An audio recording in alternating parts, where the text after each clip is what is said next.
Hello mga kalashes! For this vlog, ang ating client ay mula pa sa malayong lugar. So ayan, dinayo tayo ni client. At ngayon nga ay nagulat ako sa kanyang extension. Ito ang nakita ko sa kanyang extension. Grabe, sa overglue! Feeling ko nga, hindi alam ni client na hindi tama ang paglalagay sa kanya ng extension. Dahil ang nirarant lang sa akin ni client ay wala pang 1 week ay lagas-lagas na. At Makati na rin daw. Alam niyo mga kalashes, ngayon ko lang na-realize talaga na ang hirap ipagtanggol ng kapwa natin lash artist kapag ganito ang mga gawa nila. Hindi porket na baguhan lang tayo, wala pa tayong training, gaganituhin na natin ang ating kliyente. Hindi ganun. Dapat nga kung wala pa tayong training at wala tayong certificate na ipapakita kay client, dapat nga ay mas lalo natin ipakita sa kanya or sa kanila ng karapat-dapat tayo maging lash artist nila. Paano naman tayo pagkakatiwalaan ng ating mga kliyente kung ganito ang gagawin natin sa kanila? Share ko lang sa inyo mga kalashes, nung baguhan lang ako sa pag-eyelash ay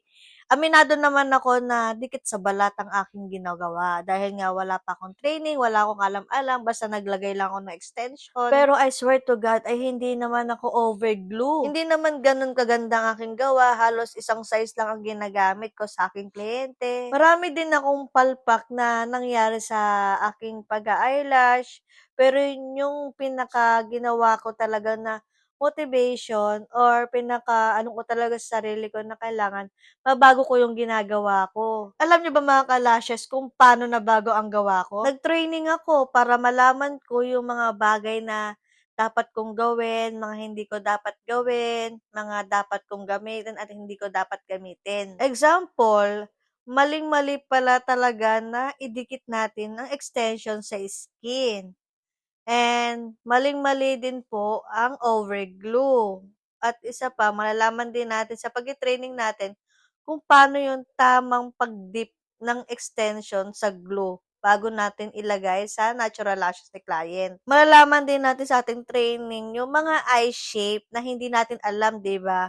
Nung baguhan pa lang tayo. Siyempre, pagdating sa training, sasabihin nila sa atin yan. Katulad ng kailangan yung almond, bagay sa ganitong style. Yung hooded, bagay sa ganitong style. Yung mga ganun. Ang pinaka-importante ay magkakaroon tayo ng mentor. Lifetime yan, mga kalashes. So, pag may problema ka, may troubleshooting ka, chat mo lang ang mentor nyo para matulungan kayo agad-agad. Pero dapat, bago ka pumasok sa ganitong larangan ng trabaho, sa larangan ng pag-eyelash, ay kailangan gustong-gusto mo yung gagawin mo, hindi para lang kumita. Kasi pag gusto mo lang kumita, ay pangit ang kalalabasan ng iyong gawa. Katulad ko, gustong-gusto ko yung ginagawa ko. Like, pagising sa umaga, gusto ko na agad na mag-eyelash na ako, excited ako mag-prepare ng mga gagamitin, and excited akong i-check yung aking meta. 'Pag nahihirapan ako sa kliyente ko, mas lalo akong ginaganahan. And kapag gabi na, wala na akong ginagawa bago matulog, tumitingin pa rin ako sa mga YouTube o sa Pinterest, sa mga puwede kong makakuha ng idea sa TikTok, mga gano'n. Alam niyo ba mga kalasya, sa sobrang pagmamahal ko sa pag-a-eyelash, hanggang sa pagtulog ko ay napapanaginipan ko na nag-a-eyelash daw ako. Kapag nag-a-eyelash ka na nakakaramdam ka ng bagot, tinatamad ka, naiinis ka, ay wala. Hindi maganda ang kalalabasan ng iyong gawa sa iyong kliyente. Hindi madali ang pagiging lash artist at hindi rin madali maglagay ng extension. Kung akala po ninyo ay madali lang, kung titingnan nyo madali lang kung kami maglagay, ay no. Andyan yung kailangan 2 tweezer ang gamit namin.